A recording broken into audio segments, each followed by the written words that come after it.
quelqu'un ici a vu le match? Voilà, je posais une question simple. Si tu as une réponse simple, réponds, hein, tu peux répondre. Donc si tu as vu le match, je te demande de te manifester. Alors, c'est fini. Non, je suis un peu mélancolique de l'amour que j'ai eu pour cet Allemand. Tu sais, le dernier Allemand que j'ai aimé comme ça, c'était Mercedes-Benz, hein, et c'est pas un être humain. Donc, Thomas, tu es devenu mon adversaire. Oui, on a vécu de grands moments avec toi, finale de Ligue des Champions, ta merde. Mais là, c'est bon, tu es mon adversaire. Si tu veux. Oui, Covid, pas Covid, Corona, pas Corona, Neymar, pas Neymar, Mbappé, pas Mbappé. Mais quand quelqu'un est persuadé que 2 plus 2 font 6, il faut... Non, tu es devenu Jacobot dans les feux de l'amour. Tu es devenu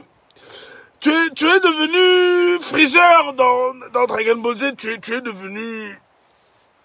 es devenu les Romains dans la Bible. Tu es devenu Scorpion dans Mortal Kombat. Tu es devenu un ennemi. Voilà.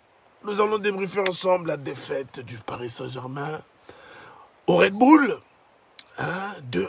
Alors, que dire? Des absences sur le terrain, hein, Neymar pas là, Cardi pas là, Mbappé pas là. Bon, t'as quand même des joueurs, hein. Voilà. Des joueurs que tu as décidé de disposer à ta manière, comme quelqu'un qui essaye de me mettre de la fraise sur un McFlurry, ou de manger des frites avec une glace. Alors, Danilo, il t'a décidé de le faire joueur défenseur central, et Marquinhos, milieu de terrain, d'accord. Mais, tout se passe bien pour toi. Ah mais oui, parce que ils ont un défenseur à Leipzig qui est devenu international français depuis peu, Umpo Mécano. C'est un mécano un peu, tu vois. Qui a facilité notre tâche. Il faut savoir que l'action d'avant, c'est Herrera, hein, le sympa, l'homme qui aime courir. Je sais pas s'il a décidé de faire un régime avec nous. S'il prépare peut-être le marathon de Paris. Moi, je ne comprends plus ce genre sur le terrain, mais apparemment, il y a des gens qui le comprennent. Il fait une passe en retrait à Navas. Alors qu'il était au milieu de terrain, on joue devant, lui il fait une passe à Forsberg pour qu'il aille marquer. Heureusement, Forsberg, il est un peu sympa lui aussi, il a dit je marque pas. Bah on peut même Cano, il fait la même. Il est dans son camp là-bas, il veut faire une passe en retrait, Moïse Kean est là, il récupère la balle, il accélère, il fait une passe à Di Maria qui met son nez vers le poteau, 1-0. Là on se dit c'est bien. Et puis, à un moment donné, Sarabia, parce qu'il joue à la place de Mbappé ou de Neymar, il envoie une balle dans la profondeur, Moïse Kean, il saute tel le Félix dans Conan le Barbare, il récupère la balle, Umpo Cano, il est en train de faire de la mécanique, donc il a pas mis les bonnes chaussures, il glisse un peu, on frappe, Moïse Kean frappe, ça touche le bras d'Umpo Cano, penalty. Bon là tu te dis, ça fait 15 minutes qu'on joue, il y a déjà 1-0 et un penalty, en plus c'est Di Maria pied gauche, le nez en avant. Mais c'est bon, mais c'est fini. Donc déjà, quand je vois Di Maria récupérer la balle, ils font un plan sur le visage de Di Maria où je me rends compte qu'il n'a pas mis de crème. Tu sais, c'est important le football, la crème dans le football. Pourquoi? Là-bas, à Leipzig, il fait froid. Donc ça veut dire que si tu mets pas de crème, tu as des petites plaies. Tu vois, parce que comme il fait froid, la peau ne cicatrise pas bien.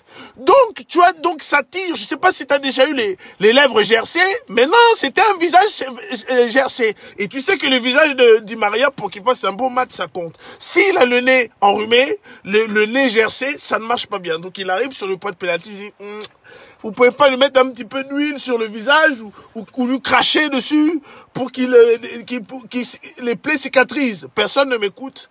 Donc, quand il court, il y a le vent qui arrive, force 4. Donc, ça frappe les plaies. Donc, il est déboussolé, il frappe. Et le gardien, il arrête. Tout ça parce qu'il n'a pas voulu mettre de la crème. Hein? Kimpembe, tu pouvais pas lui mettre de la crème. Un noir sans crème, ça n'existe pas. Mets la crème à ton coéquipier. Merde. Et quand il a loupé le pénalty, je me suis dit, ça c'est pas très bon, ça. En plus, je sais pas si t'es au courant, mais au Red Bull, ils ont un joueur qui a joué chez nous. Et tu sais, c'est les joueurs qui ont joué chez nous, et quand ils rejouent contre nous, ils ont la rage. Je sais pas si quelqu'un a fait du mal à leur famille, mais t'as vu, hein, la finale, Coman, il nous a fait mal. Bon, bah alors, lui aussi, il a décidé de nous faire mal. Nous qui t'avons nourri, nous qui t'avons lavé. Bon, on a fait un peu l'enculé, mais quand même, coucou. À un moment donné, ils ont un joueur là-bas qui s'appelle Angelino. Il commence à attaquer un peu trop du côté droit. Tu vois, Florenzi, il fait quand même pas mal d'efforts. Donc, il récupère le ballon côté droit. Il met en retrait là un Nkunku. Il est à l'entrée de la surface. Et là, j'aimerais qu'on parle de Marquinhos. Marquinhos, c'est un défenseur central. C'est-à-dire que dans sa tête, c'est un défenseur central. Il est très intelligent parce que quand on lui demande de jouer ici, il le fait très bien. Mais lorsqu'il rentre dans sa surface, lorsqu'il rentre chez lui, il voit le canapé, il voit la lumière, il voit le frigo, il n'a pas envie de sortir. Donc, il reprend ses habitudes de chez lui. Tu comprends? Donc, lorsque Nkunku récupère la balle, Marquinhos est à Rio de Janeiro. Il est au Brésil. Comment tu veux faire le Brésil, l'Allemagne en 5 minutes? Thomas, comment? Nkunku n'a jamais le droit de se retrouver tout seul dans une ville comme Red Bull. C'est pour ça, Danilo. Portugal, Allemagne, c'est à côté. C'est à côté. Voilà, Nkunku il récupère la balle dans le centre-ville. Il frappe et il envoie la balle dans le fond.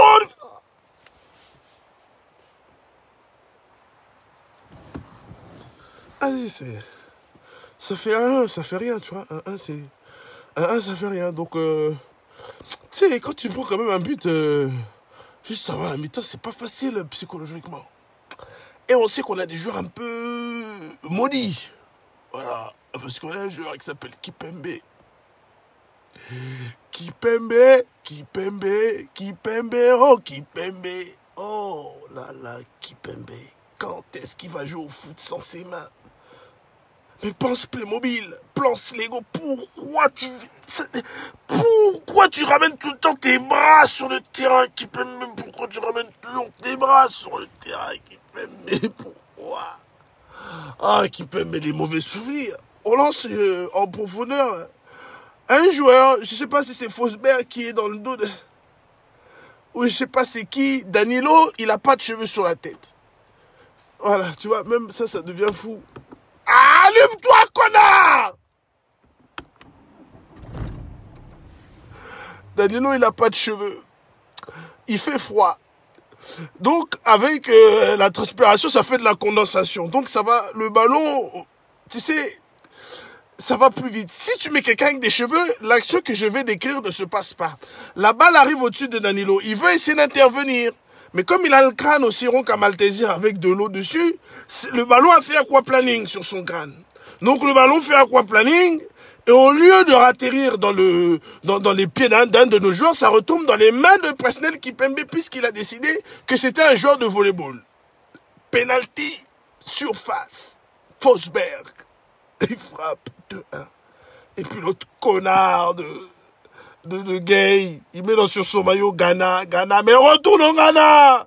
C'est à côté du Sénégal, il y a une escale, tu retournes là-bas. Parce que tu as laissé ton âme là-bas. Je ne te reconnais plus, Ghana.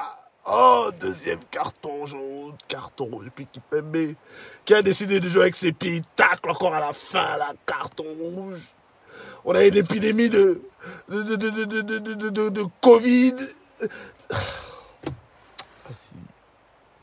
Ça fait rien. Manchester a perdu là-bas en Turquie. C'est pas fini, mais quand même. Thomas, tu es devenu l'homme à battre. Tu es devenu notre ennemi. Alors, venez, on débriefe un peu. Hein. Dites-moi de ce que vous avez pensé du crâne de Danilo, du nez de Di Maria, de tout ça. Hein, venez, on débriefe un peu. Hein. Je débriefe un peu, on parle un peu, ça va. Ça va nous faire. Voilà. Excusez-moi. Donc, alors, venez, on parle un peu. Hein. Ah, Lévin, Danilo était cuit, le pauvre. La galère aussi, la galère. Ryan Barros, l'arbitre aussi, il a... Mais non, faut arrêter de l'excuse de l'arbitrage. Il a pas... C'est nous, c'est nous. C'est aussi, c'est nous. El Hadji Ndiaye, Sarabia, Herrera, Gay, c'est vraiment moyen. C'est vrai. Je t'ai dit, c'est les sympas. Ce sont les trois petits cochons. Ce sont des gens sympas. Ils sont sympathiques, ils sont bons. Mais nous, on a besoin de très bons. C'est ça dont on a besoin. Dylan Pulko, faut vraiment que Tourelle parte. Tu as fait ton taf, papa. Hein? Tu as fait ce que tu as pu. Tu t'entends pas avec les gens dessus. Ça sert à rien de faire des bras de fer. Hein? Tu t'en vas comme un roi avec tous tes titres et t'arrêtes tes conneries là de changer les gens comme si c'était comme tu changes des cheveux de personne à château d'eau. Oh, Easy Barber, le karma. Le karma de quoi? Il n'y a pas de karma. Là, quel karma? On a joué comme des connards. Le karma n'a rien à voir. Quand tu joues comme un connard, à un moment donné, ça n'a rien à voir avec le karma.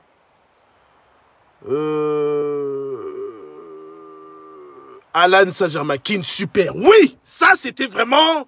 Lui, mais il a emmerdé le mécanicien. Oh, Moïskine, il est rapide, dur sur l'homme. Bon, encore un petit peu de déchets dans la finition et tout. Mais sinon, très bon. Lui, c'est vraiment la satisfaction. La satisfaction. Donc voilà, on a parlé un peu. Hein, bon, on reste parisien à la vie, à la mort, tu vois. Hein, et puis, c'est rien. Hein, voilà, on se revoit très vite à Paris. Et puis on va les cogner. Hein. Allez. Oh, Tourelle.